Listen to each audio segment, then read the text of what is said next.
Ons is baie bly julle het die moeite gedoen om vanaand hier te wees. Ek is veral bly oor Mercy en Bouwer. Ek wil net sê oor Carla, sy was due om 5:30 te land van Durban af en haar vlug het laat opgestyg. Dis hoekom die boodskap so laat gekom het, hy het toe nog nie opgestyg nie. So sy gaan haar bes doen om hier uit te kom, maar ek dink die kans is eintlik skraal dat sy dit gaan maak. So verskoning daaroor, maar dis heeltemal buite haar en buite ons beheer. Nogmaals welkom. Om mee te begin, daar is iewers 'n kollektesakkie as jy 'n bydrae wou maak vir vanaand. Om dit te doen, daar's ook QR-codes in die banke. Baie dankie. En hier's iewers 'n joukou ook wat hier rondflout. So as jy 'n bydrae wou maak, sal dit baie gaaf wees. Die volgende ding dink ek wat ons net moet ooreenkom en ek vra julle om saam met my dit te kontrakteer. Hulle twee is klaar in op die deal. So obviously is die topic van vanaand kan ons potensieel ongemaklik maak. So kom ons kom ooreen dat wanneer ons ongemaklik word, dan gaan ons in dit bly. Ons gaan dit embrace indien die gesprek ongemaklik raak. Ek gaan dit nie modereer nie. Dit bring my by die volgende punt. Niemand hier word stil gemaak nie. Okay? So almal kan en gaan praat. As ons gesprek klaar is, dan staan 'n oop gesprek ook. Alright. En nobody's being attacked. Ek het vandag weer vreeslike goed gehoor van hoe mense sekere ervarings het net omdat hulle 'n sekere persoon in 'n sekere konteks is. Ons gaan nie daar gaan nie. Ons is mekaar se broers en susters in die Here en okay, kan ons dit lekker, dankie. Baie dankie. Bouwer en Mercy, vreeslik, ek gaan julle nog klomp kere bedank, maar dis great om julle hier te hê. Dis vir my nice dat ek daarom al voorheen meer as 4 woorde met julle gepraat het en ek hoop julle is lekker op julle gemak en rustig. Kom ons begin by hierdie breë vraag. Hoe gaan dit met Suid-Afrika? Enigeen kan gou. Hoe gaan dit met Suid-Afrika? Julle kan getalle ook noem as julle wil. Sure. Waar wil jy begin? Jy take issues. Ek dink so. Hy het so 'n ding, ja. Hy werk. Sure. Dit is 'n baie breë vraag, maar dan is dit ook nog 'n moeilike vraag. Want met wie se Suid-Afrika en watter Suid-Afrika praat ons van? As ek kyk na my konteks waar ek is, die lewe wat ek vir myself uitgekerf het, sal ek sê baie goed met die mense in my lewe. En dan as ek die net 'n bietjie weier span, nie so goed nie. As ons die nuus dophou van die afgelope week, en ek wil nou nie daai girl wees wat dan sommer hier inspring met die nuus en so nie, maar as ons dit dophou, dan dink ek, ons gaan vir mekaar lieg hier vanaand, as ons moet sê, dit gaan 100% goed met Suid-Afrika op die oomblik. En ek weet, as 'n geloofsgemeenskap wil ons baie graag die blinkkant bo hou, ons wil die positiewe daar stel, maar ons moet maar eerlik wees. Het ons eerste walk-out vir die aand? Alet, ek hoop regtig, is jy okay, Alet? Kan nie goed met Alet nie. Wat gaan goed met die land? Nee, ek dink as ons heeltemal eerlik met mekaar moet wees, gaan dit nie goed met ons land op die oomblik. Ekskuus, praat ek in die mic in? Is alles fyn agter? Ja. Dan dit gaan nie goed met ons land nie. Daar is grootskaalse twyfel in die politiek. Daar is grootskaalse twyfel in mekaar, in ons bure. En ek het eintlik gesukkel. Rudy het die vraag vir ons vooraf gestuur. So, hierdie pauze was soos performance art. Maar ek dink ek het probeer en ek het my kop bietjie gebreek daaroor, maar ons kan nie so sit en jok vir mekaar en sê dit gaan absoluut fantasties nie. Net in Johannesburg self, as ek werk toe gaan, elke liewe dag, en ek weet hierdie is nou 'n klein dingetjie om oor te mou elke week of elke dag, maar daar's 'n pothole, nê, wat nou al van verlede jaar af nie reggemaak is nie. En miskien is ek dit... Nee, op my pad werk. Op jou pad, Miskien is dit te diep, nee? En hulle kan hom nie fix nie. Maar net in Johannesburg en as ons rondom ons kyk, as ons uitstap by ons hekke, ek wil sê dit gaan goed, want ek is 'n glas half vol meisie, maar ons kan nie. Bouwer. Julle. Ja, ek dink in hange van die wêreld jy jouself bevind, soos Mercy sê, as ek kyk na ander Afrikaanse musikante, dan dink ek, of die Afrikaanse musiekbedryf, dink ek gaan dit ongelooflik goed met die Afrikaanse musiekbedryf en meerderheid Afrikaners in die vermaakbedryf.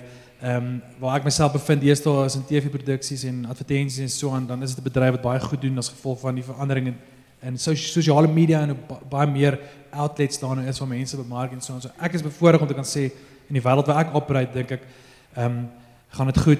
Maar ek is ook nie blind tot wat aangaan in die res van die land en die infrastrukture wat verval en die leiers wat korrup is en so aan nie. Ek is iemand wat altyd sal glo daar's baie meer goed as sleg, ons baie meer goeie mense as slegte mense. Goeie mense is net in die posisies om groot veranderinge te bring op die oomblik nie. So ek is hoopvol vir die toekoms dat daar groot verandering gaan kom. Maar ek was gister vir die eerste keer in my lewe by Nampo. Ek weet nie of jy ooit by Nampo was nie. Ek wil gaan. En dit is fascinating om dit is net dit voel of Suid-Afrika 'n simulasie is van dieselfde dag wat 49 Afrikaners Amerika toe gevlug het, was Nampo en dan sit soos 16,000 mense per dag wat daar deurgaan in Botawil. Dit is in die middel van nêrens in Noordwes. 99,9% van Nampo is wit en Afrikaans. En daar's niks fout daarmee nie, maar dit is net hoe gesond dit is, die landbou en hoe innoverend dit is. En is net dis hierdie twee wêrelde en dan sal die vlugtelike meerderheid van die airtime kry want slegte nuus verkoop meer en dit sweep ons op om mekaar te haat en onder mekaar te beklei. So maar ek weet nie wanneer dit al ooit goed gegaan het met Suid-Afrika regtig.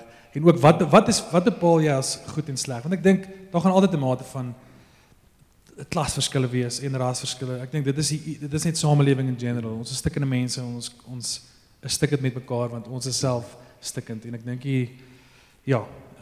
ek dink ons het die tools wat wendig om mekaar beter te hanteer nog nie, dink ek. Ja.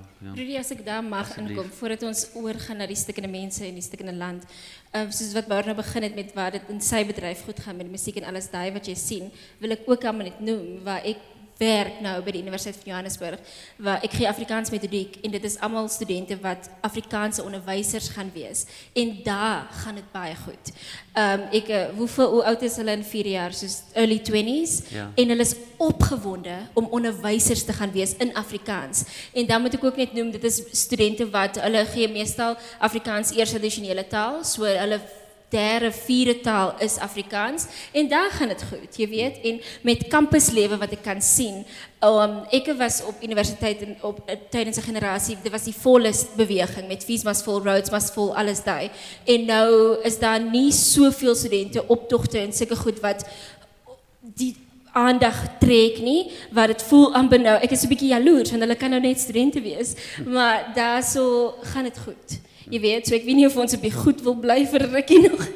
Ja, nee, maar ek bedoel, ek hoor wat julle sê en dan dink ek net maar waar kom, jy weet, hoekom voel dit dan of die dominant narrative eintlik negatief is en baie draining in 'n sekere opsig. Maar ons moet daarna toe gaan. Ek dink iets soos sosiale media is op 'n hele ander vlak van as jy opstaan dan stoor die algoritme vir jou die eerste Julius Malema video wat nou weer sy song sing en dan scroll jy op en dan is dit af die forum wat die hofsaak regmaak. So jy is dadelik, jy word wakker met afhangende van hoe jy gedissiplineerd is met jou selfoon. Maar jy word op soveel plekke gevoer met al die goed wat nooit daar was nie. So 'n groot deel is 'n invloed van buite en dit wat jy toelaat om jou te beïnvloed om te gaan hierdie land is in sy dinge sin of nee. Dis eintlik okay. Ek dink vir my is dit altyd net as ek die kerk as 'n metafoor kan gebruik, dan voel ek soos as iemand voor my staan is hy op die stoep van die kerk en daai jy kan 'n invloed in daai persoon se lewe hier reg voor jou. Ek dink as jy elke dag gaan lewe om te dink aan die groter probleme dan gaan jy dink daar is nie hoop nie, jy gaan nie dink daar gaan verandering kom nie. So ek dink sosiale media dink ek is op 'n plek wat nie dit is nie gesondste ding tans vir daai narratiewe nie. Sosiale media en hoe ons is met mekaar. Ek voel ons leef so ver van mekaar af. Dit is iets wat ek opgemerk het. Is my mikrofoon aan? Hy is, hulle kan jou hoor. Toe ek opgetrek het Johannesburg, toe ek het op Stellenbosch geswaat vir te veel jare, en toe opgetrek, en hierso, terwyl die mense hierso is vir my great, het is vir my baie makliker om hierso in te skakel, baie makliker vir my vriende te maak, ek is mal oor Johannesburg, maar ons leef toch nogals verwyderd van mekaar. Ek bly nou al vir amper 2 en 'n bietjie jaar waar ek nou bly, ek weet nie wie my bure is nie, want ons mure is so hoog, en jy kan nie, dat is 'n disconnect met mense, en dit is nie 'n Johannesburg ding nie, wanneer ek huis toe gaan Mosselbaai toe, voel ek dit ook, jy weet, so, ek weet nie, dit is amper asof ons het iets verloor as 'n samelewing, en ek is net nog 30, en ek wil nie oor sulke goed, soos nou al wonder nie, maar dit hou my wakker in die Ja, natuurlijk. Goed, so julle het nou beginne, gaan na die volgende vraag toe. Die volgende vraag is, wat trip ons, of wat pootjie ons? So, ek bedoel, jou verwysing na media en sosiale media consumption, ek is altyd verbaas as ek goed sien uit die vorige eeu uit, wat sê, jy weet, die mense lees te veel koerant en hulle steur hulle aan wat in die wêreld gebeur en alles. Nou, dis amplified in ons tyd, want daar's net te veel, en ons het nog algoritmes ook. Maar wat trip ons in ons land? So, hierdie disconnect, of hierdie verwyderd van mekaar is definitief een, maar wat pootjie ons, of wie? Maar kom ons wees nie vingerwysend nie, maar wat pootjie ons? Ek dink nie ons het die tools nie, ek dink nie ons het, soos baie kere dan sal die Afrikaner baie trots wees op soos die infrastruktuur wat ons het die paaie gebou en die hospitale en die brûe en die damme, fisiese goed wat jy kan raak, maar nooit is daar die narrative op die tafel van soos, ons is goed met. En dit is nou 'n generalization, dis maar net my gedagtes. Ons is ek praat van die groter goeders. Die Afrikaner is nie bekend vir sy vergifnis, sy deernis met ander mense. Ek praat kom ons sê maar swart mense van kleur. Daai narratives is nie op die tafel nie. Hoe ons net kan luister en te gaan, "Jap, ek was verkeerd." Of ons was verkeerd sonder om 'n maar by te sit. Daai narratives is nooit op die tafel nie, maar ons is vinnig om te spring, ons is goed met al die praktiese goed. Boer maak 'n plan, rol die moue op. Partykeer moet jy nie moue oprol nie, partykeer moet jy net sit en luister. En daai tools is vir my die tools wat ek voel 'n samelewing nader mekaar bring, as ons mekaar kan uithoor en gesels. Dit is hoekom iets soos die TRC vir daai 2 jaar, dink ek amazing impak gehad het, maar dit kon onmoontlik die verskil gemaak het wat dit moes vir 30 jaar, 40 jaar plus van onderdrukking. So vir my is dit 'n tools ding. Ek dink jy nou word in skole tools geleer vir kids om te gaan sit oor kan jy maatjie en vra ongemaklike vrae dat jy kan verstaan hoekom hy so lyk en hoekom hy so klink of wat ook al nie. En selfs vir jou nie, ek dink net, vir my is dit 'n tools ding, en dit is harde werk, enige vorm van versoening of leer by jou, dit gaan nie oor ras nie, dit gaan oor gay straight, ouens wat net, mense met wie nie saamstem oor enige ding nie, dink ek het vir my is dit 'n tools ding, ons weet nie waar om te begin nie, ek dink dit is so simpel soos dit. Ek wil net gou sê, so die eerste keer toe ek vir Bouwer ontmoet het hy my gevra, om op sy podcast te wees, en ek moes oor hierdie goed praat, ons het gedeeltelik oor hierdie goed gepraat, en my take op dit, en dit hoe lang terug, dit is seker 6 jaar terug, 5 of 6 jaar terug, my take was, dat dit waarvan jy nou praat, is die kerk se werk. Die kerke en skole, en dis nog steeds my take op dit, as kerke en skole dit nie doen nie, waar anders, niemand gaan anders gaan dit doen nie, maar dis nou maar net my opinietjie. Mis, wat sê jy? Nee, sê meer oor jou opinietjie. Nee, ek sê maar net, al daai temas, alles wat hy nou genoem het, vergifnis, die vermoë om te luister, amper die bevryding van 'n behoefte om jouself te verdedig en op jou perdjie te spring, dis alles ego-goeters. Want as jy vir my sê, luister ou bees, wat jy en jou mense gedoen het was verkeerd, dan moet ek dit tog sekerlik kan vat en net die waarheid kan erken, of anders lewe ek met die gedagte dat wat ons gedoen het was nie so erg nie, of nie so verkeerd nie. En dis ook 'n opsie, maar ek dink die beter opsie is om te sê, kom ons vertel die waarheid, en kom ons lewe daarmee saam. Ek het al baie vir myself gesê, as dit vir my beteken dat ek vir die res van my lewe in belydenis moet lewe, dan doen ek dit. Hoe lyk dit om in belydenis te lewe? Ek dink die eerste, julle moet nie vir my nou, anyway. Ek dink die eerste stap is om nie te wil verdedig nie. Om nie eers te sê, ja, maar die paaie, die brûe, die damme, was alles fyn toe nie. Ek dink dis die eerste stap. En dan ek bedoel, waar gaan ek anders belydenis kan doen as ek nie in verhouding met 'n persoon is wat anders as ek lyk of klink of is nie. So en dit is deel van die kerk, dink ek, breedweg weer eens gesê, se probleem. Ons lewe nie noodwendig, ek weet nie, ek dink nie ons lewe genoeg in proximity met die ander nie. Ja, ek dink jy boor iets raak daar, Rudy, en ek stem saam met Bouwer ook dat ons kan nie luister nie, man. Ons kan nie mekaar se opinie insien nie. Verlede week, ek wil net gou 'n voorbeeld noem uit my lewe uit verlede week. Dit was hierdie hele Afrikaans 100 ding en ek het 'n praatjie gedoen by die Universiteit van Johannesburg en daarna het hulle net my praatjie gepubliseer aanlyn en daar was hierdie oom, van sy profile picture af, lyk hy soos 'n oom en hy vra toe in die kommentaar af en ek lees nie gewoonlik die comments nie, maar hierdie dag het ek tyd gehad. Ek weet mens moenie, maar ek het tyd gehad hierdie dag. En hy vra toe, waar val sy nou uit? En ek skryf net daar, skies. Ja, toe het hy nie geantwoord nie vir 'n dag of 2 en toe sê hy, aan die einde van my praatjie het ek gesê, Here vergewe my, maar ek het gesê, Afrikaans is dalk 'n hoer, maar sy is ons ma, né? Want die praatjie was oor Afrikaans en hoe dit ons moedertaal is en al die misdade, as dit 'n woord is, wat in die naam van Afrikaans gepleeg is. En hy skryf so daar vir my terug, jy verwys na Afrikaans as 'n hoer, maar wat jy nie weet nie, is dat Afrikaans is vir ons Afrikaner, ons identiteit en ons, en vir my het hy soos hy die laaste sin, een sin uit my toespraak uitgevat en besluit ek praat nonsens, waar ek het gepraat oor die verlede en oor die hede en dis goeders wat gebeur het, dit het gebeur.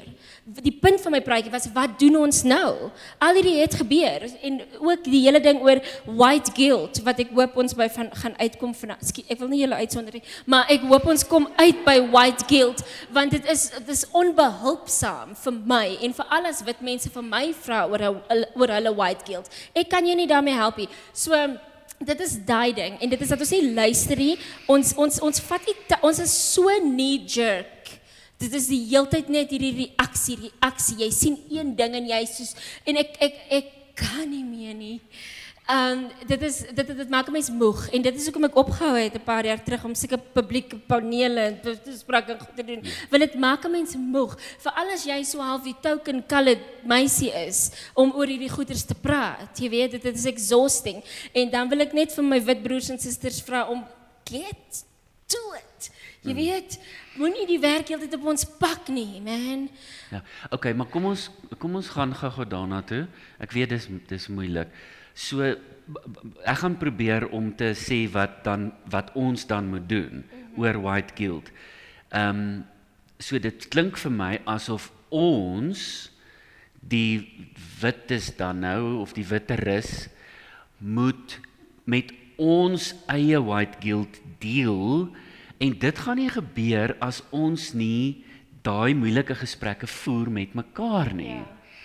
En ek bedoel, baie van my swart en bruin vriende sê dit. Ek bedoel, Karina weet presies, ons het dit al aangehoor, dat iemand sê, ek gaan nie julle werk vir julle doen nie. En nou sê jy vanaand presies dieselfde. Ek weet eers weer dankie sê dat jy ingestem het, maar dit is jou... Dit is jou kerk hierdie, so... Hierdie is my kerk. Ja, goed. So, dit is 'n groot ding. Dit is 'n groot ding, as ons met daai topic wil engage, en wil beter voel oor onsself, oor ons eie skuld en skuldgevoelens, dis nou, as ons erken dat ons skuld het, dan moet ons dit doen. En, I take it. Bouwer? Ja, ek dink ons lewe in ons het so 'n crazy geskiedenis. Dit is so 'n unieke geval, want ons sit in 'n land waar die wat is die woord? Waar die misdadiger en die victims lewe nog saam hand in hand, maar daar was nooit regtig transaksie van jammer sê nie, maar daar's 'n definitiewe geval van vergifnis gewees, voel ek. So dis klaar 'n bietjie unfair om mee te begin, om te gaan, ons is eintlik al vergewe, maar daar was nooit regtig jammer sê, en hoe kan dit lyk is dit maar 'n hele ander gesprek vir elke persoon. Maar dit is nie regverdig om van die slagoffers te verwag om nou die wat is die misdadigers? Ja, dit is nie fair vir die slagoffers om nou die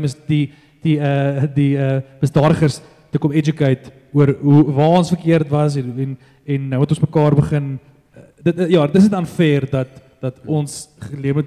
Ons weet wat ons doen het is verkeerd en dit is ons rol binne ons eie kultuurgroep mekaar accountable te hou en te gaan. Dit is verkeerd, moet nie dit doen nie. Maar ek stem saam, ons moet nie dit op ander mense sit nie, want ons weet. Ek gaan bietjie na die gehoor toe spring en vra, so Bouwer het nou 'n klomp ek wil nie sê hy het 'n klomp goed geïmpliseer. Want in dieselfde asem wat jy sê wat jy nou net gesê het, is daar baie mense wat sê, wit mense wat sê, en ek het regtig nie gedink hierdie gaan so diep gaan nie, maar in elk geval moet seker. Daar's baie wit mense wat sê, maar ons het al te veel jammer gesê. En my take op dit is dat ek teenoor jou, sê nou maar ek is die misdadiger en jy is die ontvanger of die victim, dan is dit my verantwoordelikheid om jammer te sê en jammer te doen totdat jy die jammer voel en beleef. Dis my take op dit. En ek dink nie die mense van kleur in Suid-Afrika het al, en onthou ons dilemma is ons veralgemeen en ons praat van die besondere, né? So ons praat van die algemene, die groot bulk of people, maar ons praat ook van hierdie.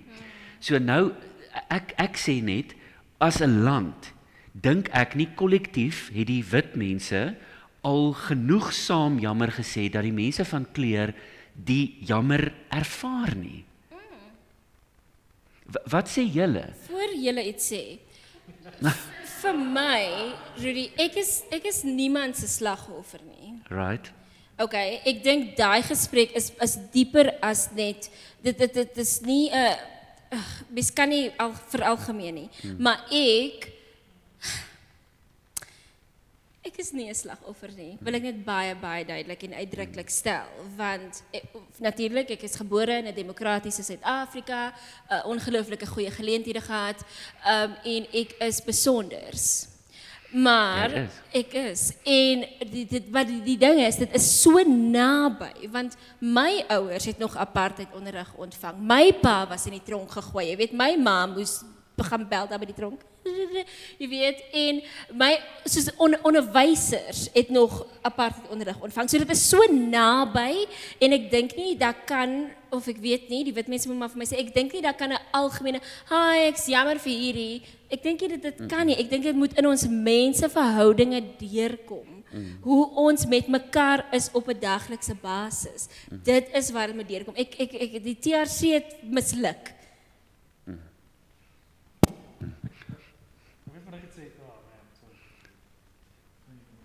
Wat daai enetjie? Sit gou hierdie een aan. Die een met die draad, kan hy werk? Hallo. Okay, hierdie een. Jy word gesensor. Ja. Ek wil net sê wat ek dit regtig interessant vind is hoe ons en dit is hoe kerke elke Sondag kan vol wees met honderde duisende mense in hierdie land en ons kan gesels oor iets wat 2000 jaar terug gebeur het. Net so, ons flinch nie is nie oor die storie van Jesus alles, maar die oomblik as ons wil praat oor iets wat 30 jaar terug gebeur het, daar raak dit so awkward. Ons kan nie, dit is vir my soos 'n tools ding. Ek verstaan nie die dubbelstandaarde oor hoe elke Sondag daag ons op vir iemand soos Jesus, maar ons kan nie opdaag vir jou buurman net omdat hy anders lyk of klink nie. So dit is net 'n interessante waarneming wat die laaste ruk maar in my hart broei. Maar ja, terug na die vraag van wat Mercy gevra het. Christian.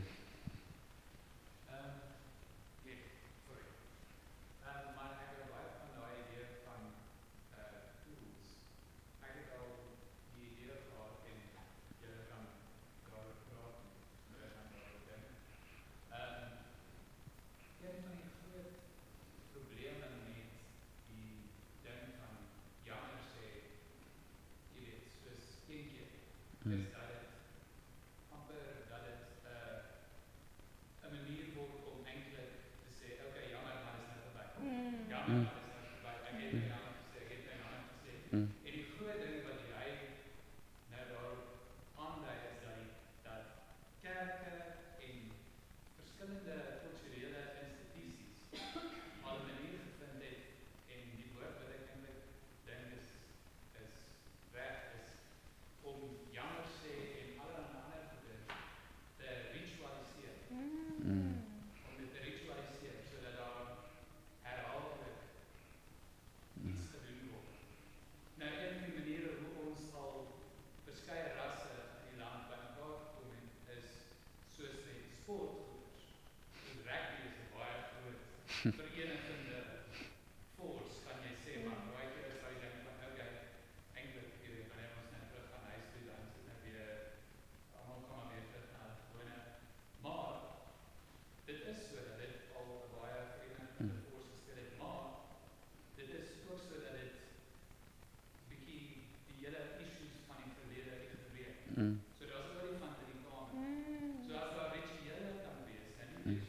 Nee, nee. Ja.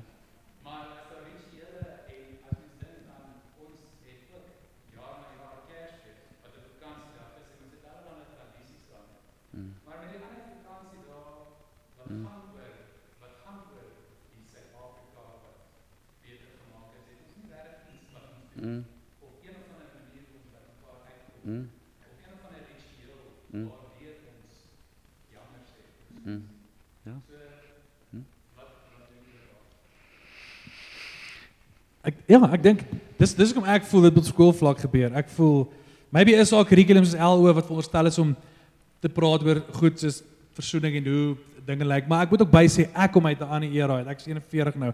Waar vandag se kids word hulle baie ander setup groot. Like hulle swart en wit baadjies is deur die hele klas is normaal vir hulle.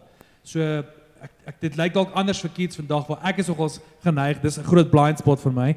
Ek is nogals geneig om kwaad te bly, kwaad te wees vir die goed wat vir my generasie en op gebeur het, maar ek is blind tot wat aangaan by die jonger kids en maybe is dit 'n gesonder generasie vir die kids na skool is, maar ek stem heeltemal saam. Dis hoe ek sê dit op skool gebeur, want op skool is waar ek hierdie goed geleer het. Ek het dit geleer toe ek 30 was, ewe skielik swart mense is A, B en C en ek's beter of wat ek al nie. Dit was jou hele lewe vir 18 jaar op skool 'n grappie wat jy maatjie maak of dit was nie in die curriculum per se nie, maar op skool is jy net so susceptible vir inligting en daai goed en ek voel dis 'n gesonde plek wat jy nog oop kan wees om te leer want dit is maar harde werk om enigstens af te leer. Maar oor die sport ding is 'n great voorbeeld. Weereens Afrikaners is 'n blind spot vir my. Veral die grootste Afrikaner instansie wat Afrikaners verteenwoordig is ook 'n Christelike instansie. Maar ek sien 0 tot 1% van Jesus in hoe hulle optree en simbole is 'n groot voorbeeld. So AfriForum is lief daarvoor om te fight vir die ou vlag en vir standbeelde en straatname want dit is simbolies. Die goed dra simboliek. Maar wat vir my is dit soos hulle doen die een ding wat simbolies is vir swart mense wat vir hulle wys simbole is wat ons weet simbole is ook vir julle belangrik. So iets soos Nelson Mandela in sy nommer 6 Springbok trui. Almal sal dit onthou. Dit is 'n iconic foto, iconic moment. Maar nooit het F.W. de Klerk met 'n Bafana trui gaan sokker kyk nie. Simpelste gesture. Hy sê nie eens 'n woord nie, niks nie. Hy kon net opdaag en dit kon iets gewys het van wie die Afrikaner ook is. So goed is daai weer eens kom dit terug vir my na die tools toe en ek wil hê die Afrikaner moet soos Ubuntu. Ons almal weet wat is Ubuntu. Ons almal weet Ubuntu is dit is nie 'n wit mens ding nie. Dit is nie. Dit kom van die Afrika swart kultuur af. Maar wat is ons vorm van dit? En as ons sê dit is Christendom, dan dink ek doen ons 'n terrible job om dit uit te leef. Want ek sien dit nie. Ek sien dit nie in die samelewing nie. Ek fail ook in dit. Maar die konsep van Ubuntu wat nogals 'n gom is in Afrika kulture en hoekom ek glo daar was nie 'n burgeroorlog nie, voel ek wat is ons Afrikaners en wit mense se Ubuntu wat jy kan gaan, maar dis ons ding hoekom wat bring ons na die tafel toe. Ja. Ek wil net gou die opmerk jou verwysing na die na Mandela in die nommer 6 trui. Ek dink dat wit mense ons verwag baie gemaklik en geredelik dat swart mense in ons of mense van kleur in ons ruimtes daai tipe goed moet doen. Dit is net maar ons doen dit glad nie. Dit kom nie by ons op nie. En dit is 'n spatial ding weer eens van ja, goed, dit gaan oor geriefmis. Jy kyk my met 'n groot frons. Nee, ek kan niks daaroor. Ek is nogals geroer, Bouwer. ek weet nie of daar iemand is wat iets daaroor wil sê nie. Ek dink 'n ander reality kan wees dat dit nie so sleg gaan met wit mense soos wat die narratives is. Dis hoekom mense nie die werk sou wil doen nie. Maar dit gaan ons goed. Ek het 'n kar, ek het my huisie by die see of ek het my vakansiepunte. En ek dink as jy complacent raak dan jy nie behoefte om verandering te bring of nader aan jou medeburger te leef nie. Ek dink die ander ironie ook is ons almal weet AfriForum verteenwoordig nou maar die meerderheid Afrikaners in terme van hulle het 600,000 lede maar okay anyway. So maar die ANC en AfriForum het mekaar ook nodig. So daai twee gaan altyd mekaar in die nek vat want as AfriForum nie opstaan vir teen wat ook al nie, dan gaan hulle nie lede werk nie. Stel by die ANC, as die ANC ingee tot sekere goeder. So daar's hierdie twee, ek wil nie sê magte nie, maar hulle albei daar's hierdie power play en hulle kan nie vir mekaar laat gaan nie. Hulle het nodig om mekaar te haat om te oorleef. En dit is ongelukkig sad reality wat AfriForum met 'n massive footprint. En hulle narratives is nooit, soos ek gesê het, kom ons draai die ander wang, versoening, kom ons hoor hulle uit nie. Dis altyd nog 'n hofsaak op 'n hofsaak, wat ek verstaan, want daar's ander mense se lewens is ook involved, maar daar gaan nie 'n verandering kom as een van daai partye nie gaan, kom ons, dit is daai cliché Coco Chanel, fashion designer. Sy het gesê, you cannot make a difference if you're not different. So, whoever die eerste move gaan maak, wat anders is, gaan daar 'n verskil inkom. En ek dink nie een van die twee is belang nie, want dit baat hulle nie. Kan ek gou-gou vir almal van ons vra oor wie praat namens wie? Ek wil net 'n check gou-gou doen. So die aantal mense, en ek wil nie te veel oor Afriforum praat nie, maar die aantal mense namens wie hulle dan praat wissel die hele tyd tussen 300 en 600,000 en daar's allerhande vrae oor, jy weet, as ek 'n debiet, wat ek nie het nie, maar as ek 'n debietorder het vir R200 'n maand aan Afriforum omdat hulle mense help, nê, maak dit van my iemand wat hulle policy ensovoorts ondersteun. Daar's 'n vraag. Maar kom ons praat net gou oor wie praat vir wie. Laas week in 'n vergadering by die Algemene Sinode se kantoor tussen wit en swart, sê die NG Kerk toe hierdie ding ter sprake kom. Toe sê ons, maar ons dink ons praat eintlik ook namens 'n groep mense wat overlap met die Afriforum crowd, want ons getal, ek weet nie of julle dit weet nie, die aantal NG lidmate min of meer meelewend in Suid-Afrika op die oomblik is min of meer 750,000. Dis die aantal wat laas Vrydag genoem het. Maar dis nie niks nie. Dit is nie niks nie. En ek voel hierdie goeters, jy weet, dit is 'n heeltemal 'n ander debat oor hoekom bemoei 'n geloofsgemeenskap en 'n denominasie hulle hiermee, maar dit gaan oor versoening. Dit gaan oor vrede. Dit gaan oor hoe ons met ons naastes lewe. En jou preek van nou was briljant oor ons sê maklik ons is vir Jesus lief, maar daar staan in ons Bybel dat jy nie kan sê jy's vir God lief en jy haat jou naaste nie. So ons kan nie daarby verbykom nie. Dis nie my evangelie nie. Dis die evangelie van die Here. So ek wil net vra, wat dink ons daarvan dat die kerk dalk die denominasie 'n klein bietjie harder praat oor van die onregte wat tans in die land gebeur. Maar ons het nie eensstemmigheid oor wat onreg is nie. Maar ek dink ek is iemand wat ek gaan glad die kerk toe nie. Ek kom uit jeugbediening uit. Ek het oorsee, ek het my diensjaar vir Christus gedoen. Ek leef steeds vir Jesus, maar ek sal nie 'n kerkganger nie. So as ek objektief kan inkyk na die kerk toe, dink ek dink dit kom dalk oor as dit wat heeltyd 'n punishment is. As jy heeltyd praat oor apartheid, dan dink ek dit word gepackage as, onthou nou jy maar nou A, B en C wat fair is, maar ek dink mense sal gat voor raak as jy moet dink elke Sondag moet jy nou hoor dit en dat. Waar ek dink dit moet 'n leefstyl, dit is vir my 'n plain, dit moet 'n leefstyl ding raak. Dit moet iets wees wat net deel is van jou mondering. Want ek dink dit is ek het 'n paar dae terug 2 video's gemaak wat ek oor apartheid gepraat het. Voel aan jammer gesê oor apartheid, want ek voel jy kan jammer sê vir iets wat jy nie gedoen het nie. Dis letterlik Jesus se storie. Hy het nie jou sonde gepleeg nie, maar hy het vir hulle gesterf. Dis letterlik hoe Jesus geleef het. Miljoene mense elke Sondag kom kerk toe vir hom, maar ons kan dit prakties maak nie want daar's te veel trots involved en my Afrikanerskap is belangriker vir Christendom as my Suid-Afrikanerskap. So dit is so diep gekerf in ons mondering en dat ek dink baie keer struggle mense om te gaan. Wat is ek eerste? As ek eerste Afrikaner, as ek eerste Christen, want hierdie ou trap nou op my Afrikanerskap. Jy weet ek moet die wang draai want dis wat Jesus sê, maar dan ek dink mense dink ook Jesus was 'n Afrikaner, wat ek dink anyway. Maar ja, so ek dink maar net my ervaring destyds toe ek daai video's gemaak het ek soveel nonsens gekry by wit mense en die gevoel was soos daai skulding kom dadelik op. Is soos maar ek het niks gedoen nie, hoekom het ek dit nou verkeerd? Ek voel ek weet nie niks gedoen nie. Ek het ook niks verkeerd gedoen nie. Maar Jesus ook nie en kyk wat hy gelewe en kyk die verskil wat hy gemaak het. So die hele jammer sê ding is hoe lyk dit? Hoe kommunikeer jy mense jy kan jammer sê sonder dat hulle by die boer se skuldgevoelens sit? En dis wat ek gedink het, ja. Lani, asseblief.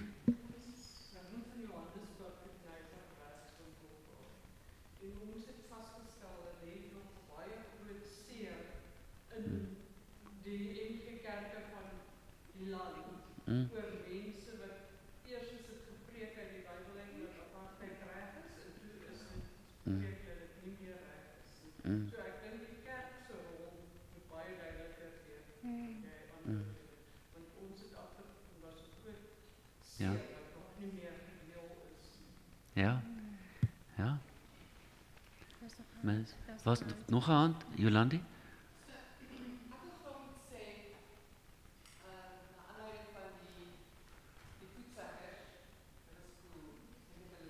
Ja, ja.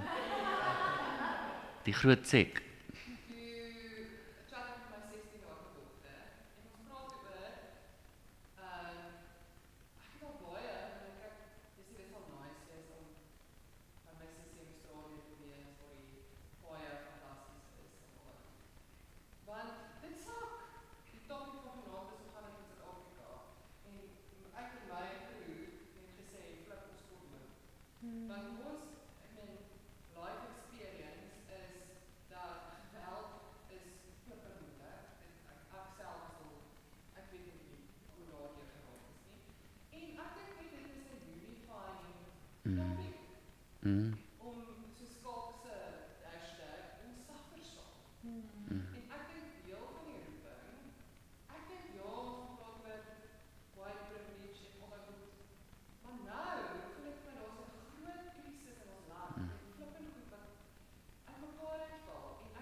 Mm.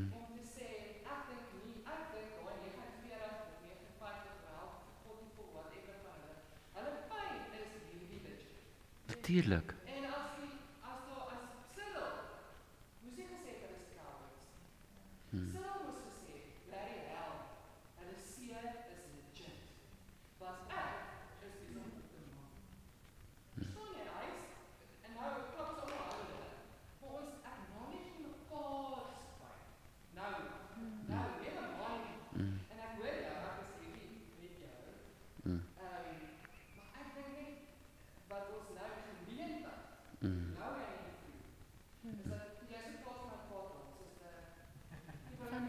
Bottles. Bottles. Ja, ja.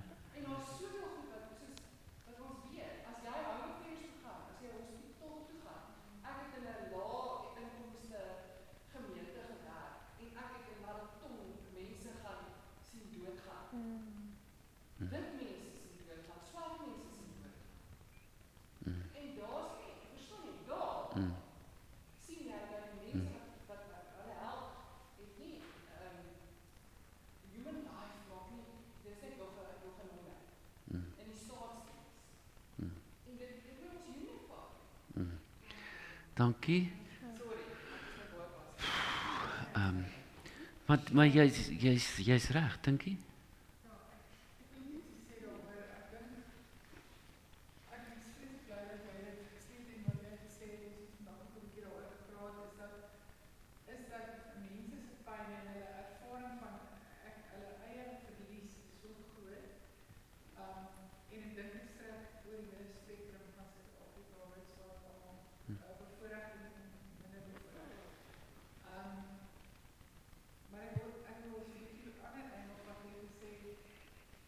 seker so 18 maande en ek het gepraat met ek het in Noord gesit en ook in Afrika gepreek en dan in Alderdaai was 10 uur. En dan denk ek altyd, ek sien as dit nie van die daai 8 uur so daar op, 7 uur so daar op. Weet nie wat ek ry, nie wat ek ry. En dan gaan ek heel van almal. En dan is ek sien die kleur lankal hier nie. En dit is my absoluut wonderlik want en nou het ek by mense gesit en dan besef ek het by mense saam met hulle aan huis gesit en eet en in hulle huise bedien. En dan sit jy en dan praat ons oor die eerste televisie. En wat hulle beleef, ons almal se raaskas se dieskas en ons se lady. En ons is, ek is die enigste wit mens. Verstaan jy? Maar dit was my wonderlik en ek dink ons moet dit vir mekaar sê wat my regtig gevang het, is dat hoekom is jy nie saam met jou nie? Waar is jy nou? Daar het ons ook daar het bevestig so getrok met mense in die kerk en nooit weet nie, nie daar partyke. Maar dit ons het die selfe pyn, ons het beleef dieselfde goed. Ek verdien nou van die mense in Heilbron wat ook 'n keer 'n gemeenskap is wat ook Afrikaans praat, wat graag in Afrikaans kerk gaan. Ek het vandag iemand gesê ek leer eintlik meer by hulle. Baie keer bedien hulle my eerder as ek vir hulle. Verstaan jy? En dit is wat ek dink ons moet besef. Ons beleef soortgelyke goed. Ons is ook mense. Die bekommernis oor my kinders en goed is soortgelyk. Dis dalk 'n bietjie moeiliker in omstandighede waar al hulle kinders nie werk. Verstaan jy? En waar dit baie moeiliker was om deur skool te kom as wat dit dalk vir my kinders was. Maar die vrees van gaan hierdie persoon vanaand huis toe kom, verstaan, dis al so laat en is nog nie by die huis nie. Die vrees van as jy veilig, my dogter werk nou in Mbombela nagte deur, dis 'n jong dogter en daai ding van gisterand sê sy ek werk tot 12 uur vanaand, dan is ek mal van kommer om seker te weet, want weet my is in jou bed terug, want ons weet dat dit altyd kom. Maar die menselikheidsfaktor, dink ek is tog daar, en ek dink as mens eintlik net begin opdaag, hoekom daag ons net op nie? Hoekom daag ons net op? Nie net as 'n uitreikprojek van nou bring ons 17 baaslaggies en stelletjies en goeders nie, maar word vriende met mense, gaan sit in ander mense se huise. Dus dan kan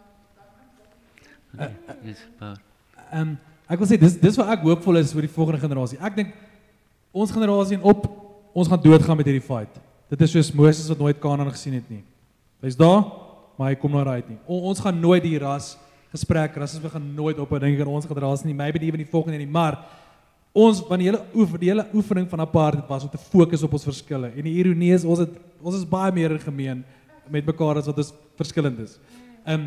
Maar steeds sit ons met daai want dit is wat ons maar geleer het. Dis in jou DNA, dis jou bloudruk. So ons gaan met dit sterf. Maar die vandag se generasie waar ek voel die skole is baie meer geïntegreer. Die kids, daar's ander tale, daar's ander tools, die kinders verstaan die inclusivity anders. Waar ons deel dit geworry het en gefight het oor wit en swart deel, dit is nou die narratives is soos dienslewering en werkloosheid en daai goed.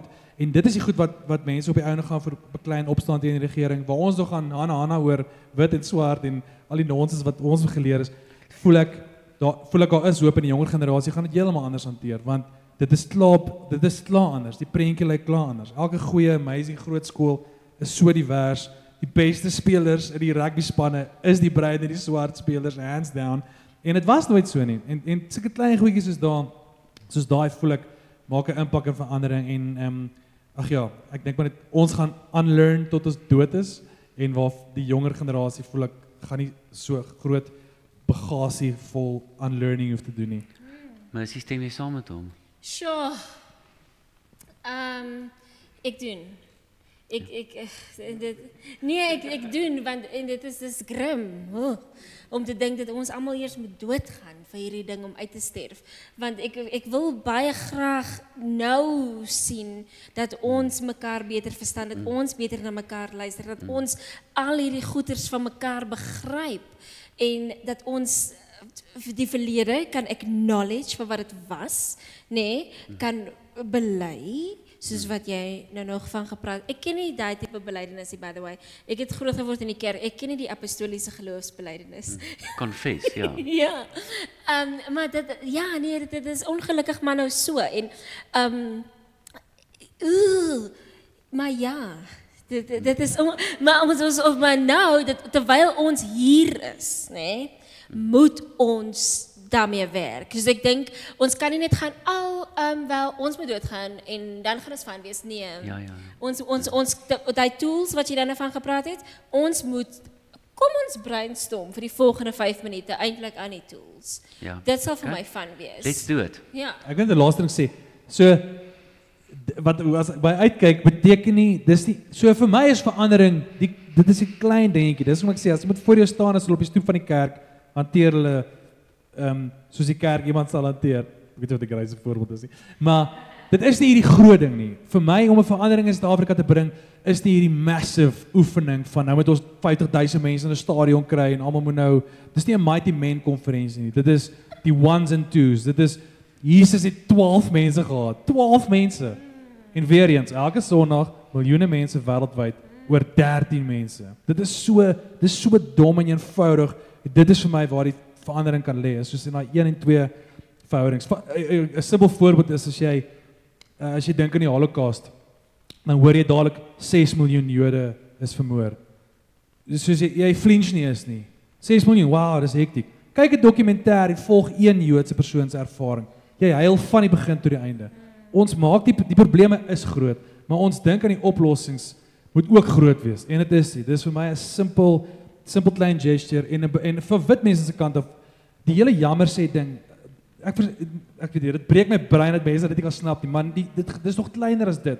Net daai klein bewustheid van apartheid was verkeerd en daar's nie eens 'n maar nie. Net daai ding is nog eers vir my tuis by klomp mense nie.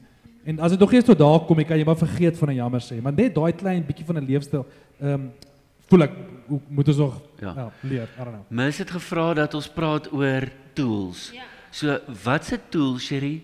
Watse tools het ons nodig of moet ons vir jonger mense gee of moet ons self gebruik om hierdie projek Suid-Afrika te laat werk of beter te word?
Dis 'n nice een.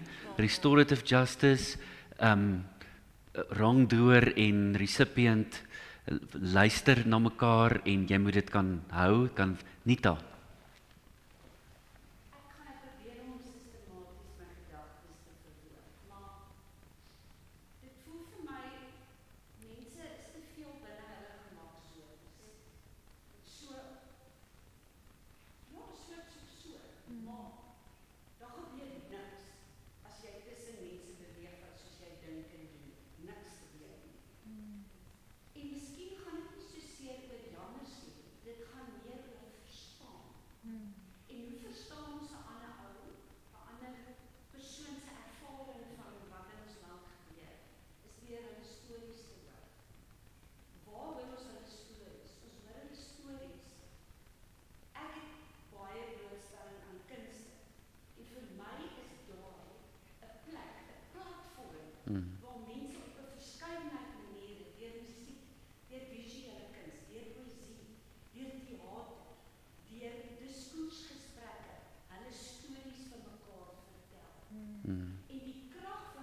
Ja.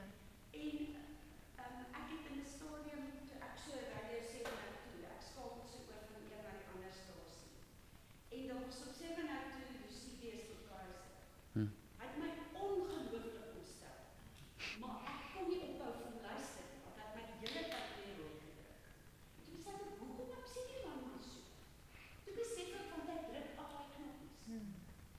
En ek luister na mense wat inbel, gewone mense, gewone al die bevolkingsgroepe van ons land. So hoor jy hoe dit mense, alledaagse mense. En as jy in die straat gaan staan of in 'n tuin staan, of dit nou 'n verkeersafdeling of 'n hospitaal is of by 'n poskantoor en jy praat met die mense om jou, is dit hierdie klein beweging. Want ons is almal dieselfde. Maar ons moet onsself opstel. Absoluut. Ons eie klein pocket enige ervaring het van wat 'n ongelooflike mense in hierdie land is. En dat ons almal, ek bedoel, wie wil in 'n ander land bly? Ja. Ja. Goed, so die tweede, ons is nog by tools en Anita praat regtig oor luister en oor daai alledaagse encounters wat vir my as Rudy is daai alledaagse encounters, dit is goud. Dis letterlik goud. En ek weet, ek het nog nie lank in die buiteland gebly op rukke nie. Korterige tydjies. Maar ek weet dit is nie so in ander lande nie. Ek weet dit is nie. In 'n ander land nou, enige ander land, just about any other country, is dit jy en jou pakkie of jou broodjie of jou kasie of jou wat, dis jy en jy alleen. Ons lewe bietjie soos 'n family. Dis funksioneel. Ons is nie funksioneel altyd nie, maar ons is regtig soos familie. En maar kyk hoe mooi sluit die twee by mekaar aan, hè, dat Nita praat van luister en so en in die restorative justice ook, waar dit verg ook luister en saam praat. En soos ja, ekskuus, hier was 'n hand hier. Ek is nie die paneelleier nie. Thomas en dan Elise. Thomas, jy gaan eers.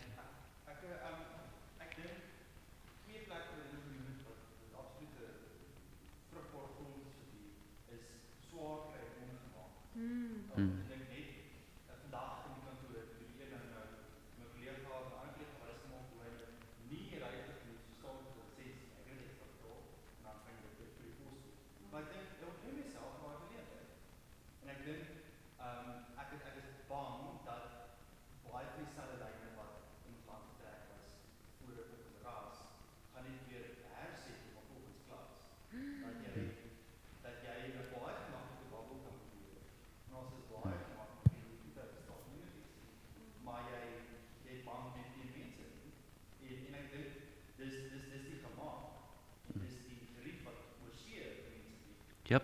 Maar dit is net so isolerend dat ek dink load-shedding is wenige skryf in die land het 'n vreeslike komraderie onder mekaar. Weet jy kon in 'n winkel staan en jy gaan af en jy skielik iets moet praat. Yep. Wat is 'n ongeregelde Ja. Dit is 'n terugval. Ons het nog eers begin by die klasse gesprek nie. Ons is nou nog by die rasse gesprek. Ja. Elise, wil jy?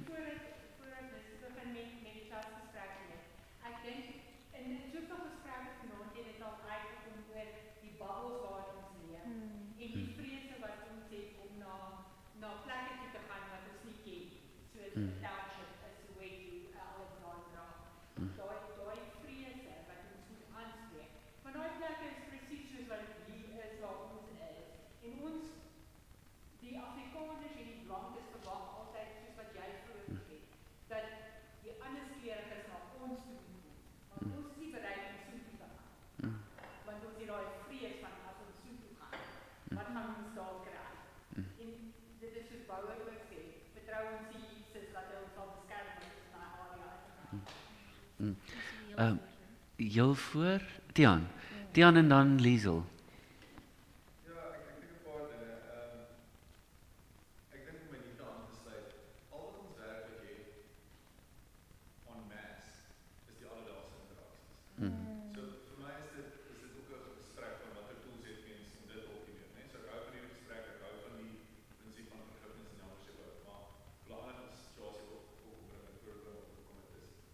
Ek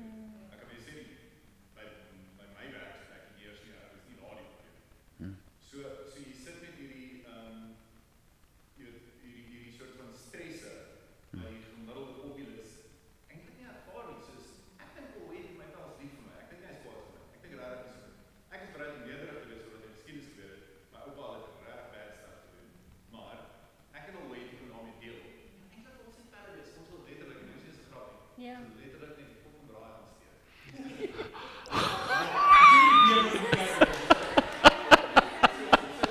Sjoe, die gewone braai.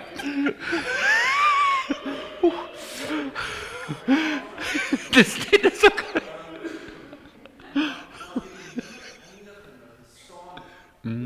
Klop ander goeders. Plaas vir my wil weet, dis nou ek gepraat.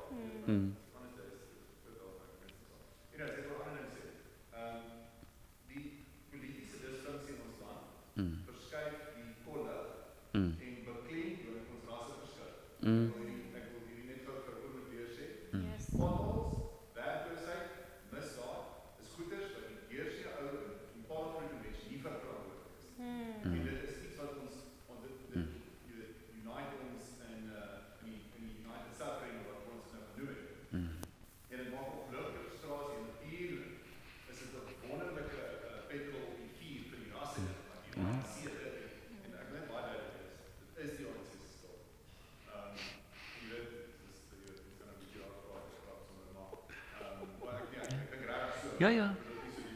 Maar ek dink maar net integration vir die populace is in all-time high. Al wat ons het is die deursnee interaksies met mekaar. En ek het hoop vir my mense, my generasie, maar ek ook presies jy sê, my broers en ons bietjie ouer en ek kan sien hoe die gesprekke van my ouers se tyd, van my broers se tyd, van my tyd en na die mense wat ek in die jonger is jy weet al mature, in daai manier van, maar ek is in daai plek wat ek sê, kom my vriend, kom ons stap saam. Yes. En ons moet nie vergeet dat baie van die stres wat ons het is nie ons skuld. Ja. Tot vandag, jy weet nie die Ja. Liesel? So ek gaan ek dink dit is wat ek uit kan praat uit en dit is wonderlik dat baie dat om in te gaan, maar het is baie jammer dat vanaand gesprek rasse verskille want ek dink en nou saam met die persoon dat eintlik is ons probleem en ons ongelukkigheid en al ons vermoë onder mekaar gaan eintlik oor dienste. As ons sien wat ons kan doen in Suid-Afrika, wat 'n deel van ons samelewing reeds gehad het, met goeie paaie en hospitale en mense en 'n deel van ons samelewing nie gehad het, dan gaan jy na areas toe waar dit nog erger gaan, word jy so kwaad. En dan is dit 'n outomatiese rasse ding, as gevolg van die feit dat jou beeld is van die mense wat in die regering is, in die staatsdiens, in die munisipale diens, swart is, want dit is wat ons, dis hoe ons voel daaroor.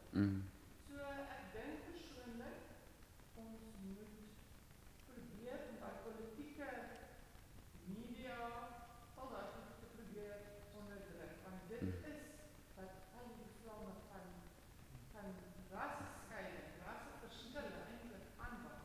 En ons moet dit probeer Hier is ja. 'n goeie voorbeeld. Skus. Fantasties. want ons is eintlik moet ons almal dieselfde Ja. 'n Goeie voorbeeld gaan nou wees hierdie 49 mense wat Amerika doen.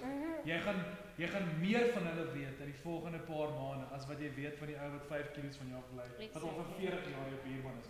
Jy gaan meer van hulle weet, as jy meer van hulle stories nou hoor. Dis maar net die sad die reality waar ons nou leef. Jolandi? Dit is nie hierdie gesprek gaan van waansin nie. Die gesprek in die internasionale media met dit raas. So as 'n Afrikaner, dink ek is belangrik om te sê, ja, daar 49 mense se pyn. Een vrou wat gegaan het is 4 keer Ja. Dis flipping bad, nee. Maar dis nie 'n wit issue nie. En dit word geframe as 'n Afrikaanse issue. Ja. So ons, die res van ons wat weet dat dit 'n ons issue is, soos 'n groter ons, die Suid-Afrikaners Ja. word ons is almal victims. Mense ons is nie, ons bly ons is. Ons is victims, maar ons is nie wit mense wat die victims is. Dis ons Mm. die hele Suid-Afrikaans. Ja. Maar die narrative is definitief daar, ons kan nie wegbeweeg van. En ek wil net nog een ding sê, om te sê dat dit kan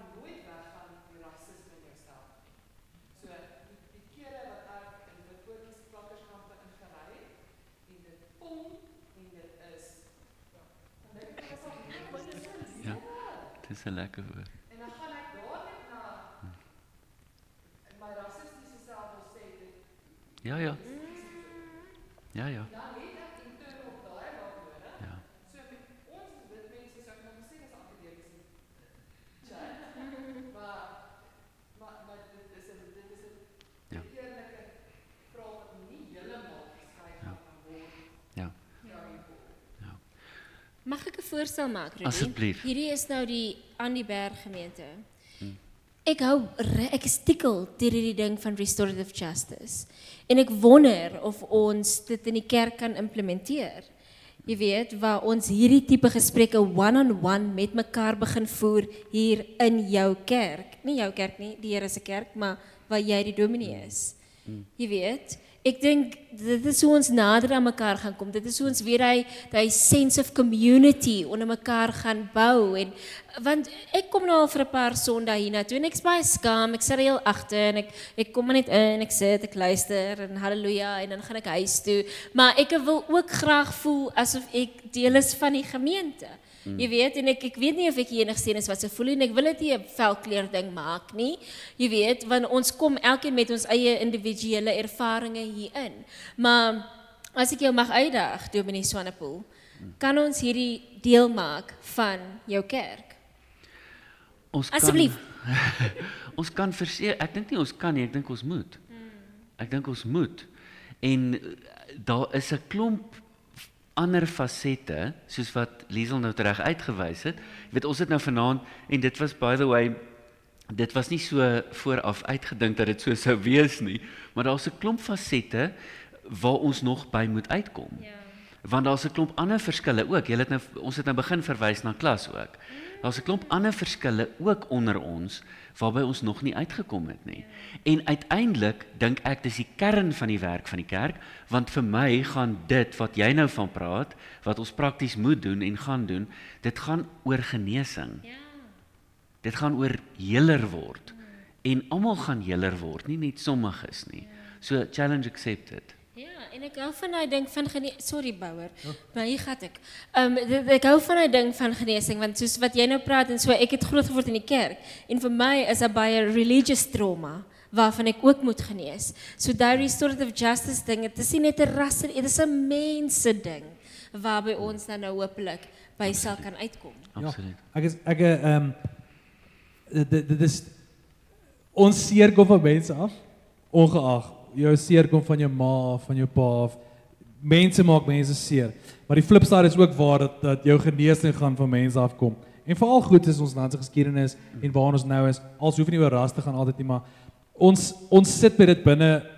Ons sit by die geskenk binne ons om ander mense te help gesond word. En dit voel ek moet die plig wees van elke Suid-Afrikaner. Is om deel te wees van iemand anders se genesingsstorie. Dit kos jou absoluut niks nie. Dit kan jou kos jou maybe tyd. Maar om jou trots of 'n klein bietjie dit een kant te sit, voel ek dit is die maklikste goedkoopste manier om gesonder mense te kry. En ons sit met die medisyne binne mekaar want ons het ongelukkig ook mekaar seer gemaak, ja.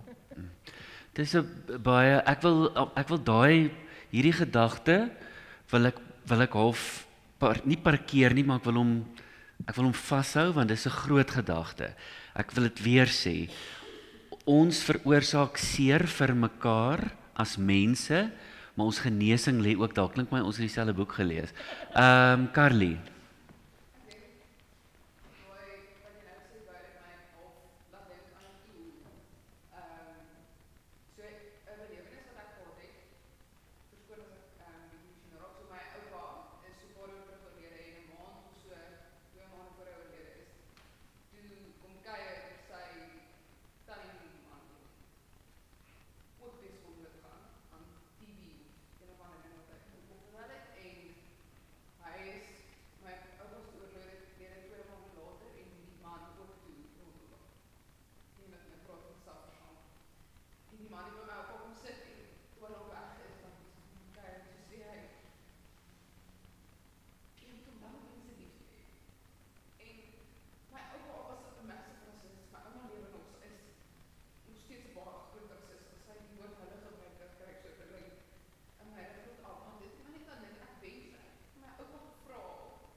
Mm. En ja, ek dink nou as ek nou moet vry met 'n tool en ek kon nooit my vandag herinner, dus het al nie so jong nie, maar ek het steeds myself 'n jonger mens, dis nou weer 20. So ons dra nie daai, ek dra nie daai skuld nie, ek wil net vriende wees met die mense, en verhoudings bou en goed. So dan dink ek 'n tool is om, ek wens vir my ouers en hulle is lief vir almal. Ek wens hulle het vir my hulle ervarings gedeel van hoe dit was om te lewe in 'n tyd waar mense heavily divided was en waar geen integrasie was. Om met mense daaroor te begin praat, nie in 'n jy wil jou seer deel dat iemand nou jammer kry of iets soos dit, of iemand beskuldig om dit te doen nie, maar net om te sê, dit was my ervaring en ek dink as mens net daaroor begin praat, gaan jy ook self op 'n punt uitkom by sure, nou dit het actually recap wat gebeur het, soos ek het niks gedoen het nie, ook daar baie gedra, of ek kan actually nou erken dat dit wat my ouers gedoen het reg sleg was, of iets. So ja, dit gaan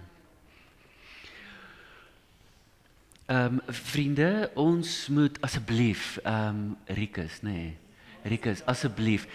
Ons gaan beginne klaarmaak, soort van, ek wil graag binne die tyd, maar Rikus, asseblief, ons luister gaan. Praat van genesing en 'n wonderlike ding wat ek my groot gemaak en sy is 15 jaar oud en ek hou nog steeds van dis crazy nee, hoe mense maak mes maar dan gaan ons park toe. En dan sy so vriendelik met die mense op slaghuis toe. En sy so vriendelik met die talle en 6 jaar gaan ek vra, "Ouma, hoekom is ouma so nice met almal?" Want ek het verskil in iemand se lewe maak. Om daai minuut met iemand te spandeer, dis die samelewing. Maar daai minuut word al weer, daai minuut word 'n gesprek, daai minuut word goeie vriendinne. Die sukkel nou nog nie, kom ons help jou. Want ons gemeenskap is om ons. Ons sien dit hier raak, maar ons uitloop, daar is ons gemeenskap. En dis ons geleentheid om kerk te hê. Ja. Dis ons kerk. Ons het die geleentheid elke liewe dag om uit te gaan en die Here se liefde in oorvloed te wys. Want op die einde van die dag vergeet ons wat help leer. Ons vergeet dat ons nie verskil het. Laat ons onthou, daai bloed van die Here is die belangrikste, daai honor of God wat ons elke dag aankry. En ons weet, ons het iemand, ons het 'n naaste wie ons kan sien, want ek gaan nog die Bybel vir my baie belangrik hoor. Ek gaan iemand kan sien met wie ek wat ook kan deel. Dis vir ons gaan en dis vir ons genesing nodig.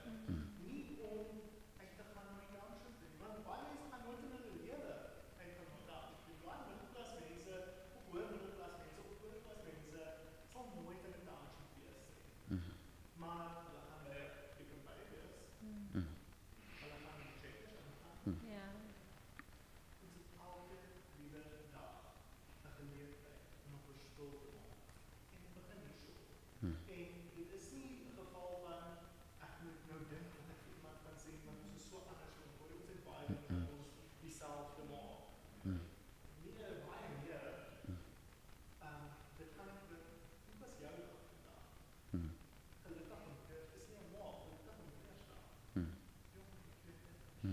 Fantasties.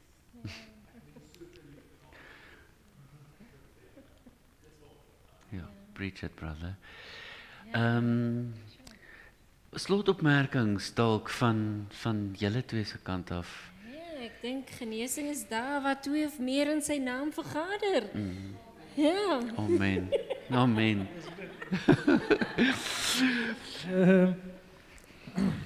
Ja. Ek is ek is hoopvol. Ek is hoopvol vir die volgende generasie. Ek dink hoopvol vir ons, vir Ek almal. dink ek het vrede gemaak met ja. Yes, ek het so verander julle. Dit is my vaste ding. Ek is deur egskeiding ruk terug. En die trauma van egskeiding, maar julle blou druk.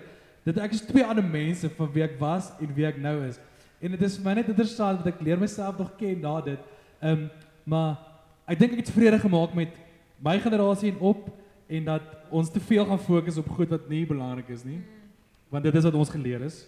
En om af te leer is moerbare werk en meerderheid mense stel nie belang in dit. Die meerderheid mense wil net braai, goeie skool vir my kind, medies, die basics wat niks te doen het met veldkleur of kultuur nie, wat elke Suid-Afrikaner eintlik verdien, net om 'n burger te wees en om belasting te betaal. Dit is baie belangriker as ras, maar ons generasie het op, is nou ongelukkig nie dit geleer nie. So ek het hoop vir die volgende generasie, want ek dink daar's net ander narratiewe op die tafel. Ek dink daar's gesonder mense in die regte plekke.